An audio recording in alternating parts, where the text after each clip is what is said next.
A brother's morbid discovery in a locked shed would expose a killer living steps away from the horror. Hello, 911. Hi, I need someone to come to my house immediately. Okay, what's going on over there? We just found 2 bags in the shed, and there's flies all. I think they're in the shed in a bag, okay? And I'm just. But the family's frantic 911 call was already days too late. Scared to open it. So we found the spare, and there was a bag covered in flies. It smelled like death. August in Clinton Township, Michigan, was supposed to be quiet. But behind one faded trailer door, a clock had already started ticking down to a nightmare. I dropped them off after work on Thursday morning. They've been missing since Thursday at 8 a.m. That's when I dropped them off. That's the last time they were. Danielle Maresca and her boyfriend Saren Bryan vanished after their night shift. For their friends, the silence was a screaming alarm. Danielle was always on her phone, texting, scrolling, updating, and even carrying her charger everywhere. Friends said if she didn't answer, something was wrong. And something was wrong. Inside the trailer, they shared with her father and brothers. Life carried on. But the absence was a ghost haunting every room. The first cracks appeared when a friend visited. She saw the clues everyone else chose to ignore. The charger left behind. The glucose meter a diabetic would never abandon. For 4 days, the secret festered, until the stench of it could no longer be contained by walls or locked doors. Did a walk around the house to check if there's any trails or anything suspicious. Seen a boatload of flies behind the shed. The grass was torn up, like something heavy had been dragged. The shed was locked, but the black cloud of flies was a beacon pointing straight to hell.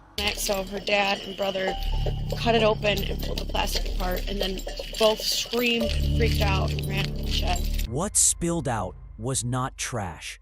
It was a human leg.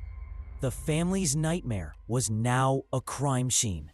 Okay, we don't want you to touch anything, okay? Because if it is something like that, there's going to be evidence, okay? We stopped. Okay, We stopped. you said there's how many bags in that shed? There's like 5 bags, but these 2 are the ones with flies all over them. Okay. When police arrived, the performance began. The father, Joseph, stood with arms crossed, a portrait of manufactured confusion. Hi. Hey. So what's going on here? So, my sister, his daughter, has been missing for 5 days now. Okay. And when I pulled things out, we have these bags Smells like death in there. filled with flies, and they don't look good. I can't even open them. Officers peered into the shed.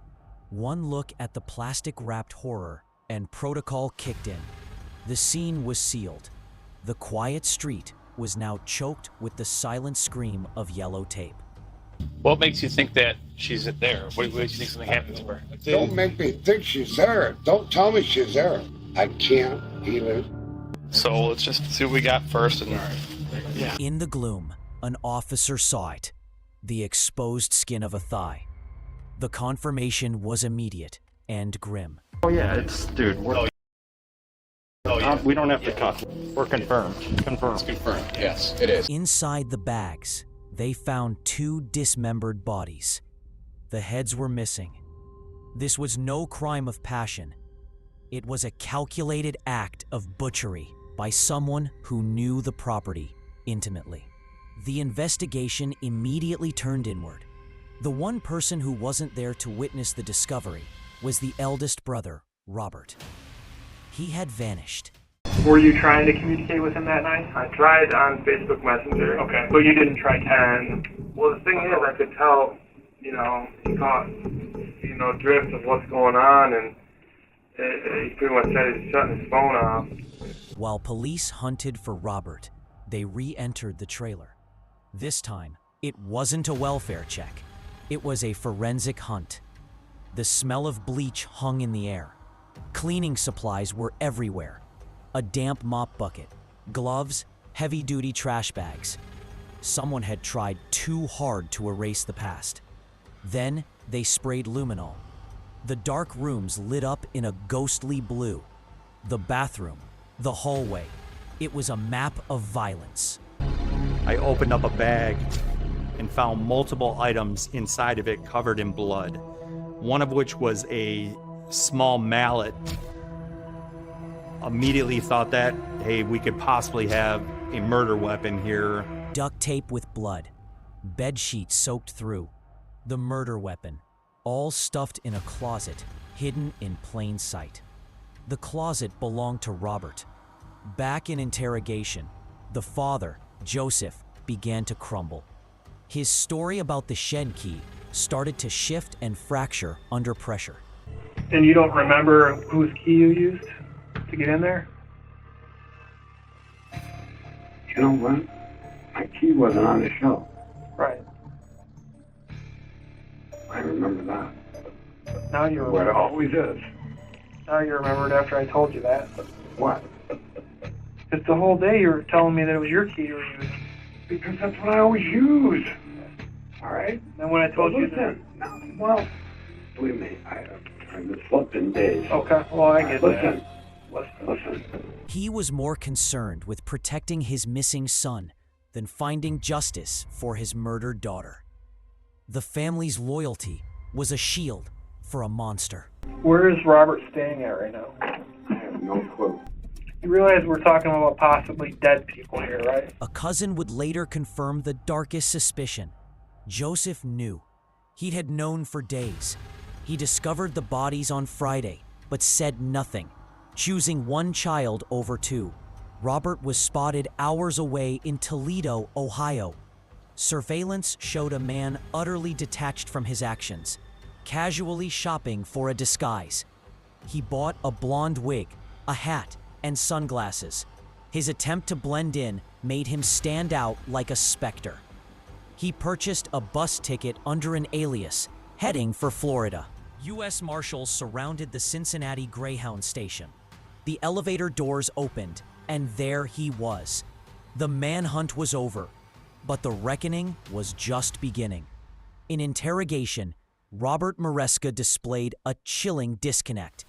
He wasn't concerned with his sister's fate, but with the legal specifics of his own doom. So my first question, what is my charges? I'm just showing some okay?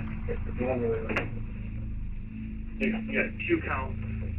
This is actual, the charge document here. 2 counts of homicide, murder in the first degree. What is that? Premeditated. What is premeditated? Means you plan to do it. And if that's not the case, you tell me. You're looking at the worst charge possible. Okay. He was granted a phone call with his brother Kevin. The conversation that followed was a masterpiece of psychological horror. Are you guys okay in the house? Like, I'm not living there anymore, Rob. There's blood everywhere. So, are you pleading guilty to everything? no, I'm not. What? Why? I can't really talk about it on the phone, but He could dismember 2 people, but couldn't discuss it on the phone. The absurdity was terrifying. The prosecution painted a picture of pure evil. He bludgeoned them as they slept, dismembered them in the bathroom, stored them, and then went about his life. His defense argued mental illness, a history of bipolar disorder and schizophrenia. But the jury saw a man who knew exactly what he was doing. The cleaning, the hiding, the flight. These were the acts of a guilty mind. Robert Maresca was found guilty and sentenced to life in prison without parole. He never offered a reason. He never showed a flicker of remorse. The end is near. And so I face the final curtain. For you? Yeah. Why for you? Because if that's hurting my shed, I'm done, son. I'm done. The horror wasn't just the crime, but the aftermath. He lived with them. He slept near them. He left them rotting in the summer heat while he pretended to help search. So here's the question for you. Beyond the murder weapon, what one specific item found in that closet, like the duct tape, or the blood-soaked sheets, is the most psychologically damning evidence of premeditation? And why does it prove he planned the horror and not just the murder? The answer reveals the cold calculation of a true monster.